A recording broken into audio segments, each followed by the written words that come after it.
Hey, what's up guys, this is DaZeD, and in this video series we are going to talk about Cloud9 at Gfinity. We're going to try to look at it very in-depthly. It's going to be a pretty long video, so if you guys want to watch it, just stay tuned. I'm going to try to be very informative. My previous videos, people think but accurately say that I focus a little bit too much on the negatives.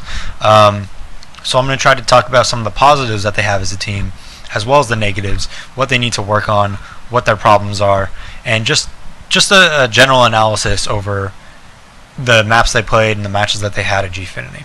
So I took the 6 matches that they had versus European teams, and I made a quick spreadsheet so you guys could see how they did against the European teams. And looking at this, actually Liquid actually had a better land than them, the other North American team that attended, because they took a map off Navi and they took a map off Fnatic. But Cloud9 didn't even come close to beating any of the European teams. They did terribly. They got absolutely crushed. They only got double digits in one map against Envy on Dust 2. And it's not like they started the bad side on every map either. Most of the maps they played are pretty even. I mean, Inferno's, you could have good sides on Inferno. You could have good T sides. You played Cash 3 different times. You can have good T sides on Cash, and then you played Train, which is a new map, so we won't really talk about the sides on that. But anyways, it's not like they started the poor side on every map, lost the pistol, and then shit went down from there. Went downhill. They had a good chance to put up rounds, and instead they only got to double digits one time in 6 maps. And I think that's very telling of how they are doing against the European competition. So in this spreadsheet, you could see the maps that they played against the teams and their stats against them. I did not include immunity because I think it's very pointless to look at when you just beat up on people that are just much worse than you. We want to look at people that you should be competing against, and they should be competing against these tier 1 teams. They're paid just as much as them. They have probably the most talent in North America, the most skill.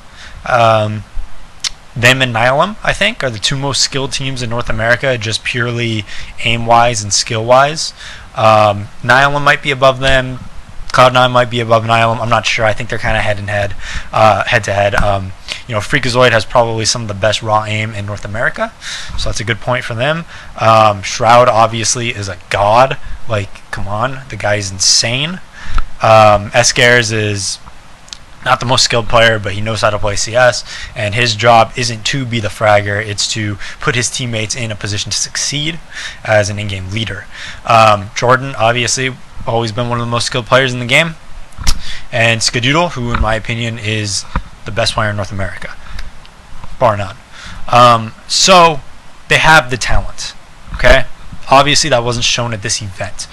Taking a little bit of a look into the stats. Now, I'm not the biggest stat guy. I think dependent on your role is a big influence on what your stats are going to be like, but I think it is definitely worth noting and checking out what the stat is, if nothing else, just because it's interesting. Freakazoid probably had, him and Adren probably had the worst LAN at the entire tournament as individuals. Stats-wise, immunity guys, I think were below. I think Freakazoid might have had like the 3rd or 4th worst stats at the event. Excuse me. And that is with a plus 18 that he had versus immunity. So he had a stat pad match against immunity. But I don't really include the immunity guys, no offense to them. But watching them play, they're just not at this level yet that they should be at these tournaments. No offense to them. I'm sorry, Australians. It's just, I think it was very clear today, and from watching the matches, that that's the case. Along with Cloud9, I don't think Cloud9 should have been invited with this pool of teams either, based off the result, clearly. Now, did we know coming in that this would happen? Absolutely not. So, but now we could judge, now that the matches did play out, and say that they just weren't at that level and they're not ready for it yet. So it was kind of a waste of an invite. Liquid did a lot better than them, straight up. At least they got a map off Navi, they got a map off Fnatic. Hats off to them, good job. Anyways, so let's take a look at the stats. Freakazoid was minus 61, as I said. Him and Adren, I think, had the worst LANs. Were the 2 worst players at the LAN, statistically speaking at least, and Adren played very poorly as well, but we're talking about Cloud9 now, so I'll put that in another piece maybe. Shroud was minus 23, he was 91, 114. Freakazoid minus 61, 59, and 120. Escares was minus 54 at 61 and 115. Nothing was 94 and 116, minus 22. Skadoodle 87, 109, minus 22. So huge disparity in the stats there between S-Cares and Freakazoid. I've always said this about Freakazoid. Awesome guy. I like him as a person. Hang out with him in LAN. You know, I've hung out with him like SoCal lines. I was actually the guy that gave him his first shot. I brought him out of intermediate to play Invite and Source when he was 14. You know, and you know he's just been an Invite player ever since. So yeah, like he's a good kid, good guy, good player, insane raw skill. But I've always said this about him. I've always said this. You could ask anybody. He's like really good against the bad people. Like you play him against people that are like tier 2 teams, tier 3 teams, tier 4 teams. He will crush all day long. He'll run at them. He'll hold W. He'll outskill them every single time. But the problem is when he plays against tier 1 players, you can't do that. Okay? Because Olafmeister, you know, Kenny S, every single person on Envy, basically everyone on Virtus Pro, they all have such good skill that it's just as good as yours. So you have to outposition them. You have to outsmart them. You have to use your brain.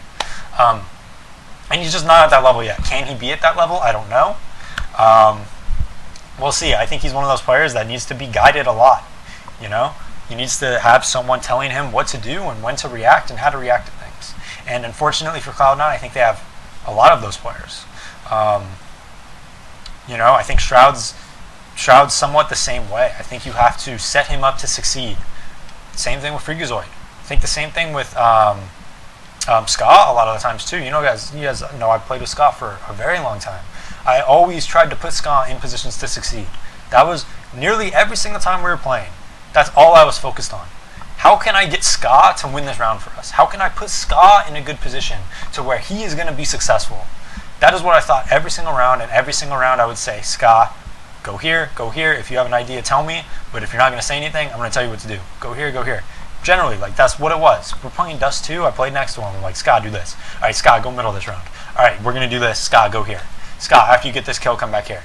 You know, so I don't know if he's past that. I think he could do it fine if he's just by himself and making that type of impact by himself. But from when I played with him, I definitely tried to just not necessarily like hold his hand or anything. Like, he doesn't need anybody to hold his hand. He's the best player in North America. But I tried to guide him and put him in spots where he could succeed. I don't know if he would be in those spots to succeed necessarily if he doesn't have someone telling him to go in those certain spots, and telling someone like Freakazoid, yeah, you're not going to be this round. Fuck off. Go away.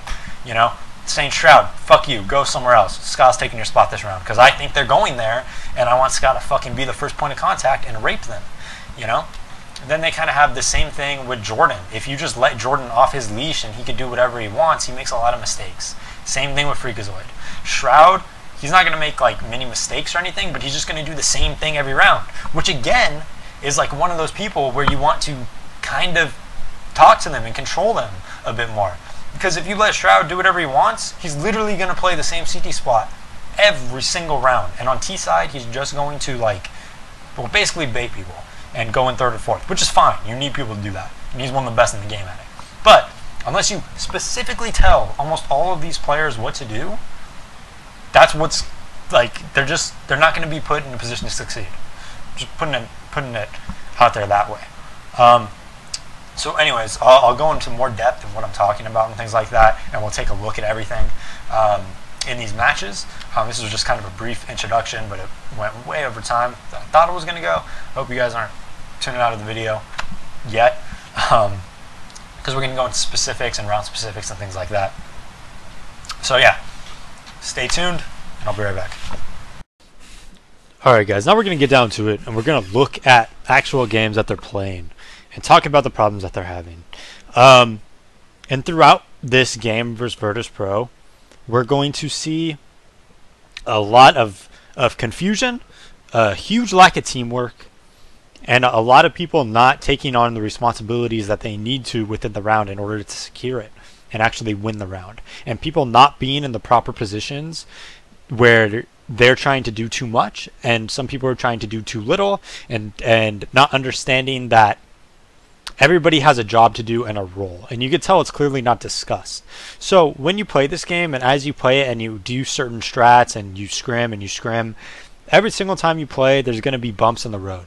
And whenever you have these bumps in a road, which are in CS cases are things like you're playing and you're doing a strat, and then the CT does this and the strat breaks down in this way, and then you correct it and you say, you know what, if this happens, we're going to do this.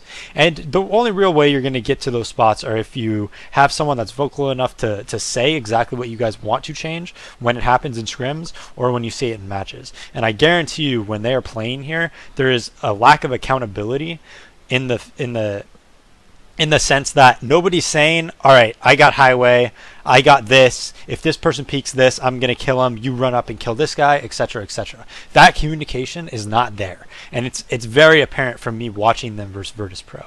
And it all starts even throughout this pistol. Their pistol round is a mid-rush, right? They're going straight down the middle. And as soon as this smoke comes out and they get flashed right here, this is a cancel. All day. You do not go out of this smoke with 4 people here. This is 100% a cancel. And they don't have anybody there that's saying to cancel. Like, if I'm a T right there and I see that smoke and I get flashed like that, and I know I have no chance of getting out and getting a close bullet off on a CT guy, all they have to have is one guy highway, one guy Z, and you're slaughtered. Like, you're going to lose this round every single time. As soon as you don't get the jump, you cancel. And you say, fuck it. Fuck that. We're not doing this strat right now. We have way better odds of winning if we come back, we reset, and we work on something else. Instead, they come out mid, and they're going through a smoke, and like, they literally have no chance. Shroud comes out, he gets 2 kills, has 30 health, but the CTs have complete map control. They're not going to win this round.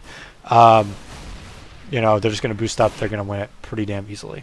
So that's a good example, and I'm going to show more of those as time goes on while you guys are watching this. All right, now let's talk about some of the good. One of the good things that they have is they have a very good default here when it comes to stopping any pushes. Jordan's watching mid warehouse. He probably comes and takes a look at the boost. Shroud's at door. Sean's at B. The only problem with this is that Sean never goes for a kill at B, and he applies 0 pressure. And you're going to see later on in the demo, it's going to allow Virtus Pro to really only play with one person B. And then another one of the good things is that they have Freakazoid and Scott over here watching the A push with Shroud. So if anybody pushes at A, they're going to have a lot of firepower to win this round. And this is a really smart decision by them as well. So when you play against Virtus Pro, you got to understand that they don't do anything crazy. Like, sometimes they push on CT and stuff like that, and they're pretty aggressive, but they never do anything like super nuts, stacks, and stuff like that. And Cloud9 does a really good job this round of getting the initial entries and then just waiting for the plays to develop, not rushing in or anything and overdoing it, waiting for Sean to get his position in flank, and they really played this round super good. Like, this was a really good textbook round of what you want to see when you get an early advantage. When you get an early advantage, instead of just pushing right away and giving the CTs a chance to initially, like, just even it up through one person making a big play, you generally want to work with your team together, and if you can, wait until everybody's in position before you push the site and things like that, so it's very well coordinated. You could see when they pushed the site, they waited until Shroud and Jordan and Shroud and Freakazoid were at good lengths apart. You know, they weren't super close so that a guy could kill them, like hugging each other, so that a guy can kill them in one burst.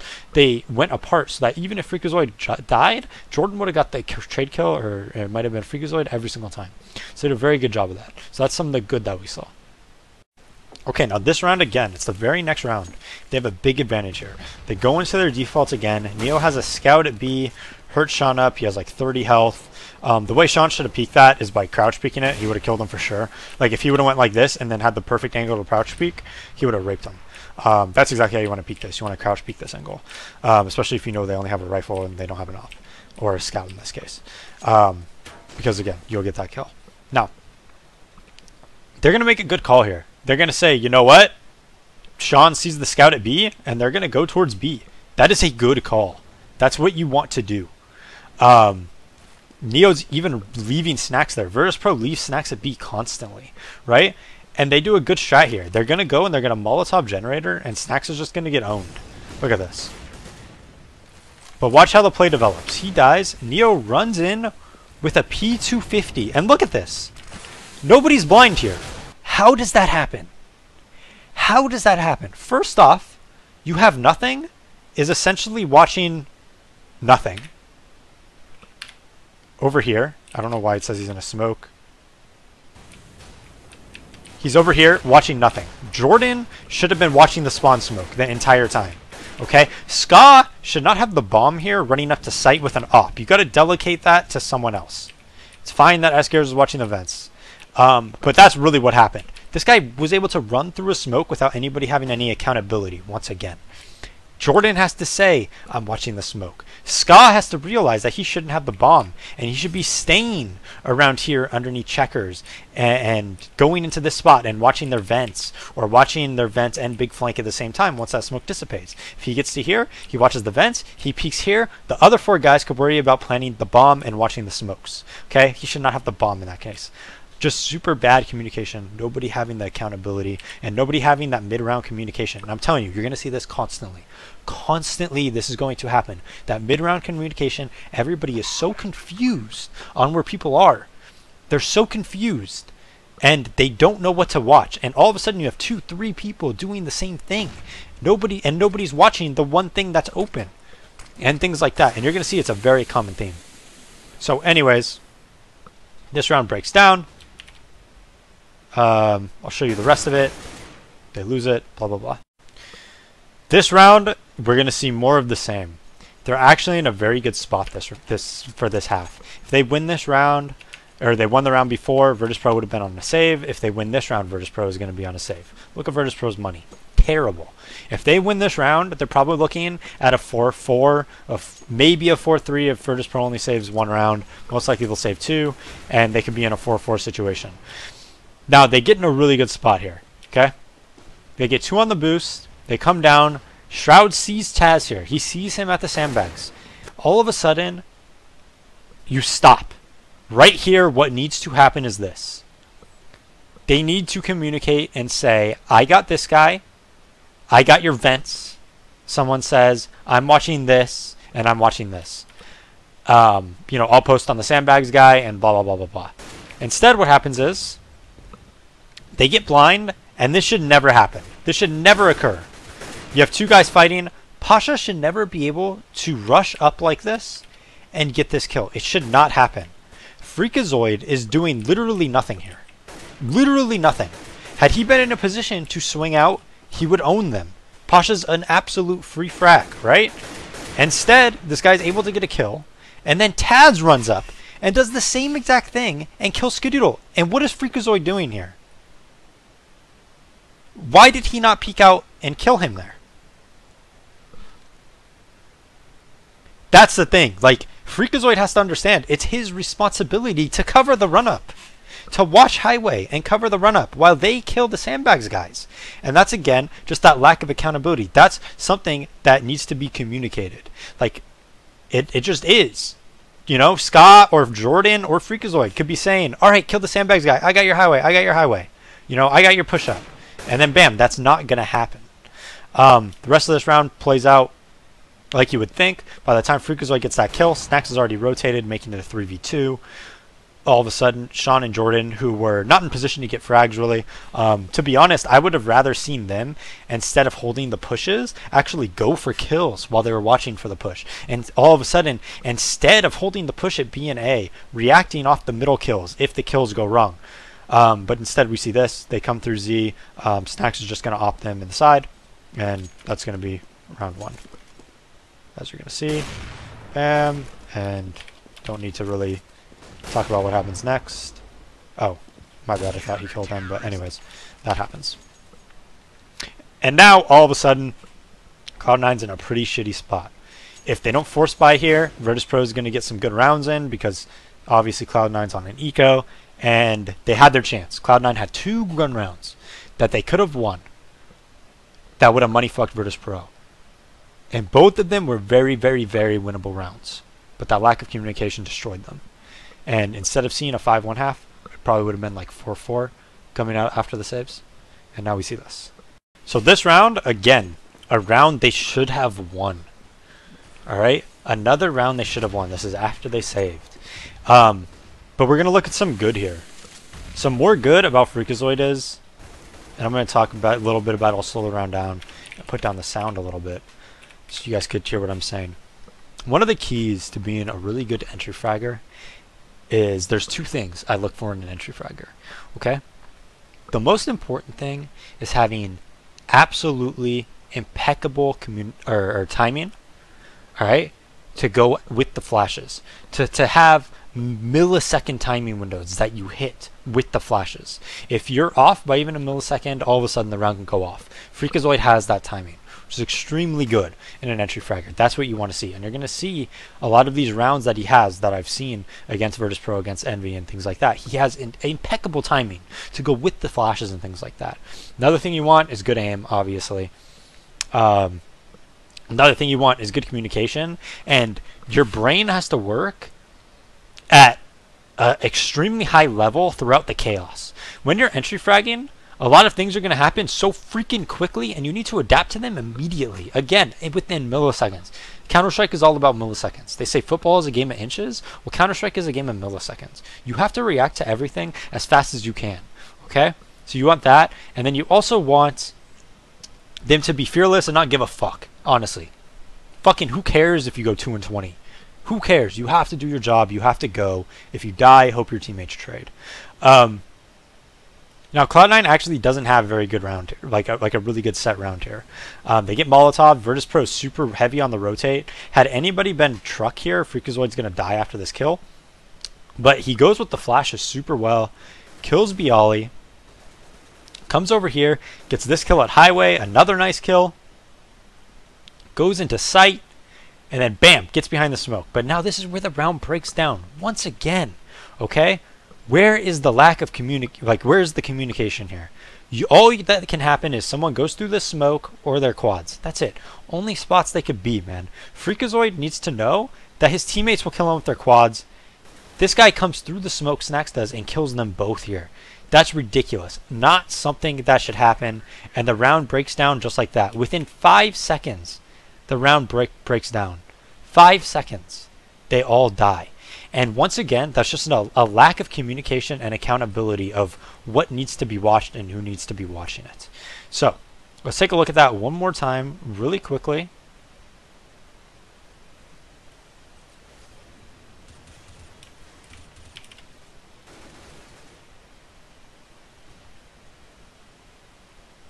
Again, nobody's watching the highway smoke. He runs through and kills that guy. Snax kills that guy. And Neo comes from highway. He flanks one highway and then kills Escares that's on the top of the thing. That is ridiculous. That's such an easy round for them to win. All that has to happen is they know it can only be quad and sight guy. Whoever's coming out door needs to just stay here, you know, watching that smoke. A guy should be tractor, watching like the run up. A guy should, you know, Freakazoid should just be watching the smoke. A guy comes into sight, clears quads, and just a guy watching the flank. Proper spacing, proper spacing, proper spacing, and you win that round. So Cloud9 takes a timeout, and they go ahead and they play this round, and they do a really good job this round. But once again, it takes an insane shot by Skadoodle to win this round, even though they're in a really good spot, right? Perfect play there to get Shroud pushed up connector by Ska's flash, and then Ska is watching the guy come through Z who's going to try to trade the kill. Bam, 3v5. 3v5, and Escares is already pushed up B and puts Snax down to 14 health. Okay? Comes over here, and then look at this. Neo, who Sean Gears went past, is over here and kills him. And the ridiculous part of this round is that they would have lost this round if Skadoodle doesn't hit this shot. If he doesn't hit that shot and Neo kills him, I almost guarantee you they lose this round. Snax kills the guy coming in checkered, and they're in a 2v1 where I don't even think the guy would have enough time to plant. He's all the way back in the mid warehouse. If Scott didn't hit that shot, this round is probably over. But think about how easy this round should have been. They come out, they get the entries, and then once again, the round's breaking down, and they manage to almost lose it. Okay?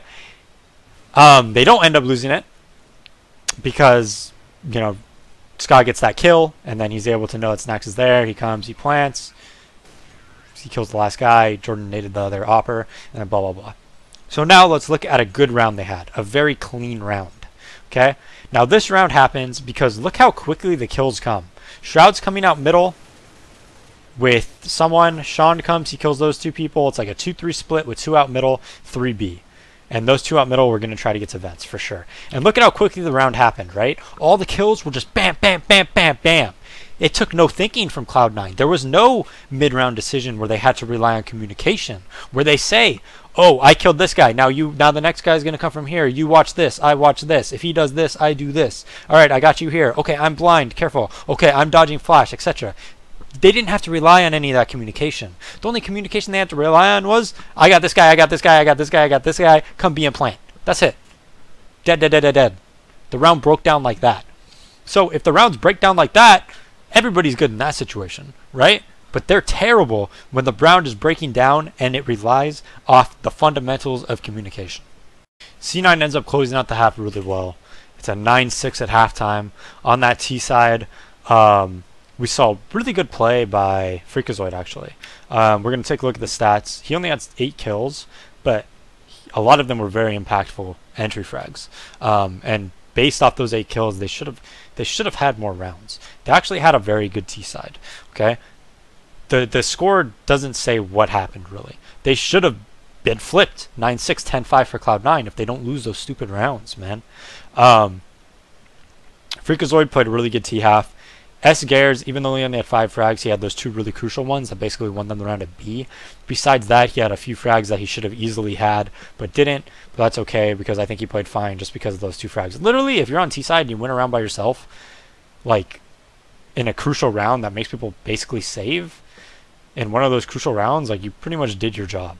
So I don't know, he played pretty decently despite those 5 kills, only having 5 kills.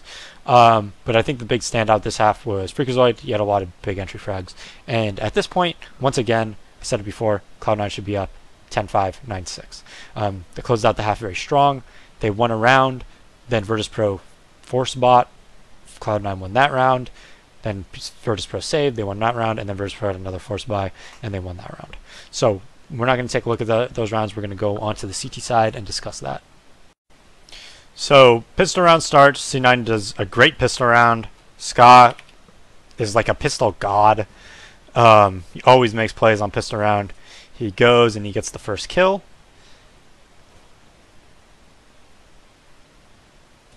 Right there, just one tap. And then all of a sudden he just baits for Jordan so well. They don't think anybody's at middle. He rotates to B because you might think it's a vent split. And they're playing a retake A. Sean Gares here. If they take A, he's going to come here and he's going to Molotov the planner. Round breaks down a little bit at middle. Sorry, I missed that. But they just tried to go up like highway area. And Jordan killed one and then Scott killed the other. And they win this round pretty easily. But look at what happens. They're set up very well to win this map. It's 9-7. And then Sean Gares is like AFK and spawn. And they basically don't rush A, but they come out A super quickly. And what is Sean doing? Like, this is some shit. I swear to God, this is some shit you would see in matchmaking. That would make me fucking rage. He's not even playing the site. And then they have a middle player over here at middle. Jordan spotting B, that's fine. But I don't understand this. Scott's supposed to be the A rotator with a fucking scout? And Shroud's over here while they still have 2B? Why would you have 2B when one's right next to the vent? It's like ridiculous. It's so stupid. Honestly, it's so stupid. And they completely give up A for free. They just give up the site, basically. That's like astonishing to me. You have your highway guy rotating with a scout. You have Shroud playing in middle next to the vent, so you basically have 3B. Why do you have 3B when there's a player spotting B deep? It makes 0 sense at all. So anyways, they give up the site for free. Round breaks down. Neo ends up flanking them highway and killing 2 people and then eventually killing Scott. But anyways, that was like such an unbelievably bad setup. And just super poor just fundamentals. Like, They all know that shouldn't be happening, so why do they let it happen? I have no idea. That's ridiculous. So C9 ends up losing this match 12-9, or 16-9, so they got their final round. They won 2 good CT rounds in a row, and they're set up really well, actually, right? Like, if they win this round, they could potentially win out. Virtus.pro would be on a pretty shit bye. They probably have to eco. But look at this. Why... I'm going to redo this round and restart over. Why is Jordan doing this? You might think, like, this is just unfortunate that he dies to this nade. But it's really not. I mean, why is he sitting here so indecisive about where he wants to play? Shouldn't this be pre-planned? Shouldn't this be thought out? And once again, you have Jordan playing a site together with Freakazoid. And both players need someone to tell them what to do and where to go and when to do it. They have no plan. If they had a plan, this doesn't happen. He doesn't come here, run all the way back and reload, and then go, oh, you know what would be sick? This would be nuts. If I went to checkers, that would be such a nuts setup. Holy shit. That setup would be insane. And then runs back to checkers. Like, if you're going to go to checkers, you go there at the goddamn start of the round. Like, that's how you know they have literally just zero idea what they're doing together and nobody telling each other what to do. You need players in this game who will just tell you what the fuck to do. If you're playing with people who don't know how to play off each other. Like, Jordan and Freakazoid don't have any chemistry here. I can tell just by this round alone. They have zero plan. They have zero setup. They don't have a system in place. They don't know what each other is going to do. It's all just thinking about it and doing it as it happens. You know? Like, oh man, I have a sick idea mid-round at Gfinity. Like, what the fuck? All this shit should be pre-planned. All of it. And you can tell it's not.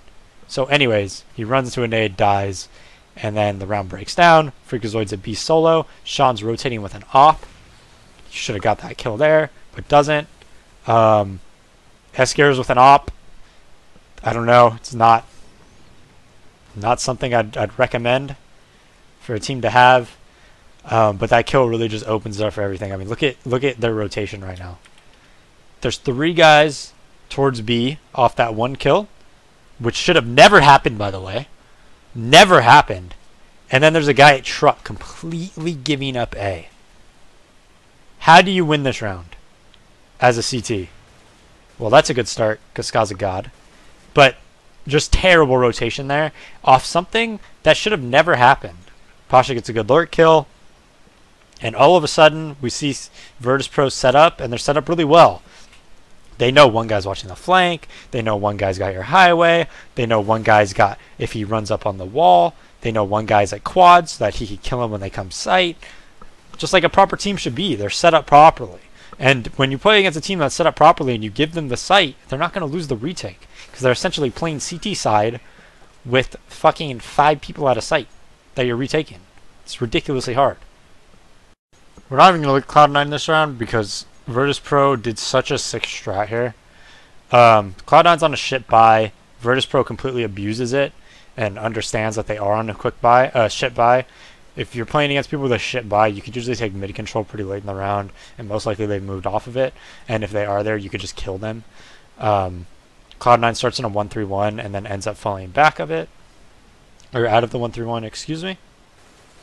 And Virtus.pro just is a sick strat, man. Like, that's a good molly. They molly sandbags. They just take mid control like fucking G's over here. And then look at the smokes they throw. Snacks throws a smoke over here, and someone throws a smoke over here so that they can run up highway. And then they just destroy them from the side. And once again, like, Freakazoid's over here. He thinks highway's, you know, not open to him because Ska's watching it from here. But it is. And he dies. Lack of communication once again. After Ska dies here, because, or excuse me, that wasn't Ska. I think that was, who was that with the scout? Oh, I think that was Nothing. Sorry. Nothing dies here, and the round just breaks down so quickly. Sean Gears is here, trying to stop people coming from highway, door, and main. It's just not going to happen. He's lucky enough he got 2, and then Snacks is in the 1v1 with Skadoodle once again, which he was in earlier, or no, Skadoodle was in this position against Neo. Almost the same exact thing, and then It's pretty T-sided. Ska ends up losing it, and Virtus Pro's in a commanding lead, 15-9. Okay, so after that, C9's on a save. Virtus Pro just basically ends up getting an easy kill at B and just plows it and wins the round. Yada yada yada. Not too difficult of a round for him. So, what did we learn from that? Quick cliff notes. C9 had a really good chance to win the series. They put themselves in position to win it, but where they lacked was just closing out rounds. The communication aspect, when things get chaotic, nobody has a specific role or task that they need to complete, and because of that, the round breaks down, and they end up losing almost every single time to some guy just running through a smoke or some spot they never even checked. And then that guy usually ends up getting like 3 people, and the round just breaks down in a heartbreaking fashion for him constantly. Then on CT side, they just lose these ridiculous rounds where, you know, nobody is at A site on the second round. They don't really have people in proper roles or proper spots, and that's not really the players' faults. It's just that to be honest, this group of players, they don't fit together very well, if you ask me. My opinion is that, like I said earlier in the video, you have 4 people that need direction and need someone to give them direction, and you only have 1 person that is able and willing to give people direction in a way that's going to be conducive towards playing winning Counter-Strike, and that's Sean Gares. So Sean Gares can't just control these people. Like, you can't control 4 people. You can control like 1, you know, maybe 2 on the CT side, like kind of dictate things and tell people where to play, but you can't control like a whole team. They need to be self-sufficient and understand how to play winning Counter-Strike on their own, you know? And the roles are like super messed up. So they have like Freakazoid anchoring a site. Freakazoid should like never anchor a site. He's so much better if he's mobile and he's able to move around and make plays and just be moving. Just let him move around. Shroud should be anchoring a site. He should never be playing a rotator spot, you know, because he's not that great at moving around. That's not his best, you know, attribute, is not moving around on CT and reading another team. His greatest attribute is holding a spot down and just raping people when they peek him because his aim is fucking nutty, right? Freakazoid's best attribute is running around like just honestly like Terminator or something like that, and just headshotting people and trying to make plays. That's his best attribute. So why would you have him anchoring a site?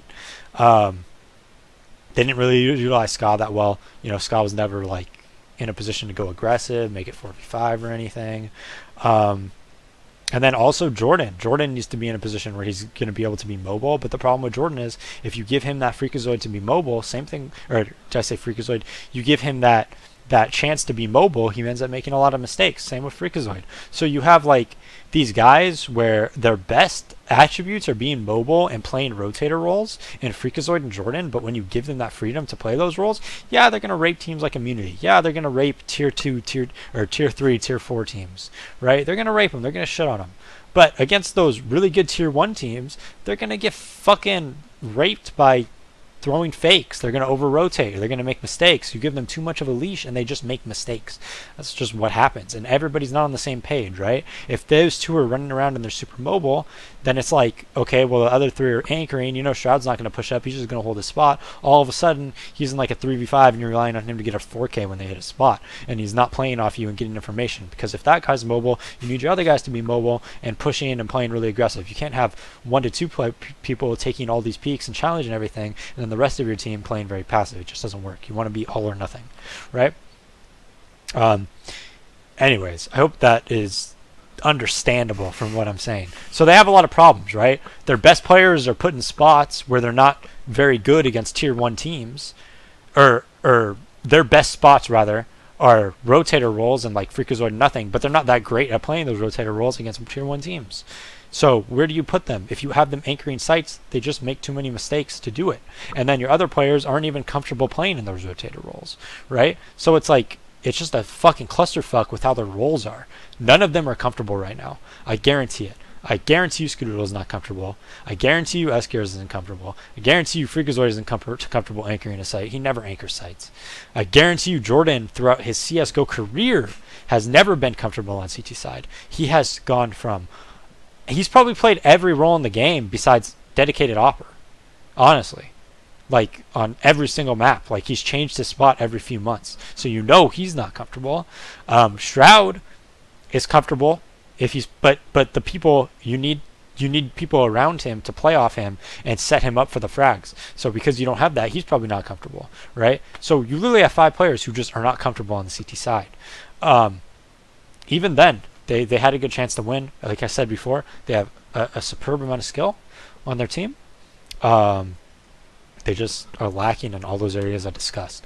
I hope this was an informative video. I hope you guys understand what I'm saying and I got my point across in a manner that is understandable and somewhat easy to understand. I apologize if it isn't. You know, I'm still working on this. I haven't made that many vlogs, you know, but you know, it's a work in progress.